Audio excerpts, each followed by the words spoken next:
We are back again, another day, another video. Today's video guys, ituturo ko sa inyo, ipapakita ko sa inyo kung paano ako maglinis ng bottom bracket bearings ng ating mga bisikleta. So medyo may kamahalan yung bottom bracket na ito guys. Ang brand niyan pala ay Ceramic Speed Bearings na bottom bracket.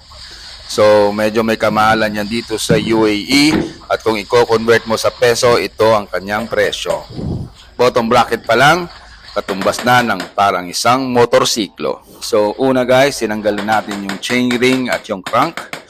Pagkatapos, pinukpok-pokpok para matanggal yung spindle sa kabilang side. Ang bike na ito guys ay nag-ride sa ulan, kaya medyo may katigasan at malagkit o dumikit na ang crank sa bottom bracket. Pero natanggal natin yung guys ng dahan-dahan sa pamamagitan ng pokpok. So kung makikita nyo, ayan na. Ginamit ko na naman ng toothbrush ni mama. Aking nilinis muna yung labas at aking inisprayan ng isang mahiwagang degreaser na may halong tubig. So pagkatapos mong sprayan at brushan ng brush ni mama, akin na namang itong pinunasan para magmukhang malinis na siya sa labas. O diba?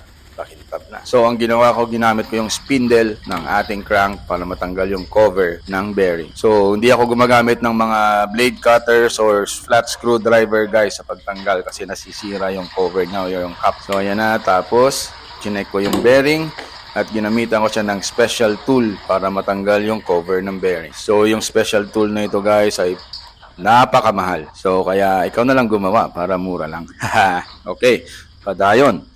So pagkatapos ito guys, yan, nakita ko na yung mga ball bearing sa loob. So nilinisan ko muna yung cover. Pagkatapos niyan, nag-spray ulit ako ng degreaser. At tsaka binugahan ang ating mga grease na luma sa loob ng ball bearings na yan. Sa loob, mga bulitas sa bearings na yan. Yan. Bubugahan mo ng compressor yan guys para lumipad-lupad yan sa labas para matanggal. Tapos sprayan mo ulit ng degreaser. Ayan, brush mo ng konti. Brush ni mama, ang pinakamaganda. Yan, tapos bugahan mo ulit. Yan, so nakita mo parang ang lambot na, smooth na siya pag umiikot. Yan.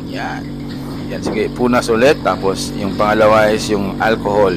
Ang aking in-spray guys para medyo matanggal yung mga degreaser na dumikit doon sa bulitas. Tapos buga ulit. So yung ceramic speed bearings na ito guys ay ginagamitan ng mga specific na oil na ceramic speed oil lang tsaka grease. So yan, nilagyan ko muna siya ng oil para dumulas sa lahat ng mga bulitas sa bearing na yan. Pag tinitingnan nyo, konting buga lang is umiikot na yung bearing.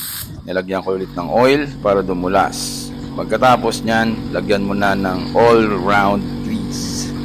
Yung grease na ito guys, o yung grasa na ito ay para lamang sa ceramic speed bearing. Hindi ka pwedeng gumamit ng ibang grasa dito kasi hindi mo makukuha ang 100% performance ng bearing na ito.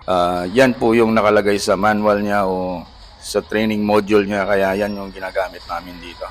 Hindi kami gumagamit ng ibang grease guys. So tuloy-tuloy lang. Pagkatapos ibalik mo na yung cover. So sa pagbalik ng cover, make sure na maganda at nakalapat yung cover para smooth yung ikot ng bearing. Alright, so dinadaan-daan namin talaga yung guys pag naglagay grease ang cover. Tapos ilagay mo rin siya. Yan. So dahan-dahan lang sa paglagay para hindi masira. So kung wala ka masyadong technique dito is hindi mo ito may papasok na maganda. Yan. Very smooth guys. Okay. Next page. Sa kabilang side naman guys. Ito non-drive side to. So yan. Nilinis natin yung labas para magmukha namang makintab. Tapos ginamitan natin ng spindle para tanggalin yung cap again. So mas safe to guys pag ginamit mo yung spindle sa pagtanggal. Hindi yung flat screwdriver o cutter or blade cutter kasi nasisira yung or nade-deform yung cap na yan. So mahirap ibalik yan pag nag-deform na. Alright, so ayan na. Natanggal na natin. Tinanggal yung cover ng ating special tool. So yung special na tool na yan guys, ako lang gumawa. Ayan, binugahan ulit. So dito guys, hindi naman masyadong gamit o madumi yung non-drive na side kasi wala naman masyadong puwersa. Depende. Pero ito guys, wala siya masyadong dumi. Pero since nilinis na natin yung kabila, linisin na rin natin yung sa kabila din para at least pantay lang yung linis. Yan, so after ng buga ng grease is linis lang. Ayan, buga na naman ng hangin galing sa compressor. Pagkatapos lagyan ng oil. Pagkalagay ng oil, yan, kumikintab na naman. I mean, dumudulas na naman siya guys. Yan, pinaikot-ikot lang. Bakit ko binubugahan pagkatapos maglagay ng oil para mabilis siyang kumalat sa loob. Tapos applyan mo na lang ulit ng konti para meron siyang extra oil sa loob.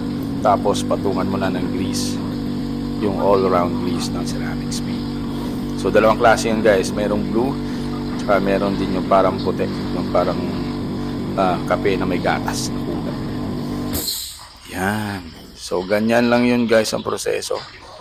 Medyo mabilis lang, pero alam mo naman, kung mag-shortcut ka, hindi mo mape-perfect ang ganyang proseso. So, lagyan ng takip, lagay na maayos, nakalapat lang, dapat smooth ang ikot ng bearing pag nilagay mo yung cover. At ilagay mo na yung takip ng bearing para walang makapasok na dumi sa loob ng bottom bracket mo. So, yan lang guys ang mga proseso na ating ipapamahagi sa ngayon at sa muli. Ingat at sa susunod na namang proyekto na ating gagawin. Maraming salamat guys at paalam. Yan lang. Bye-bye.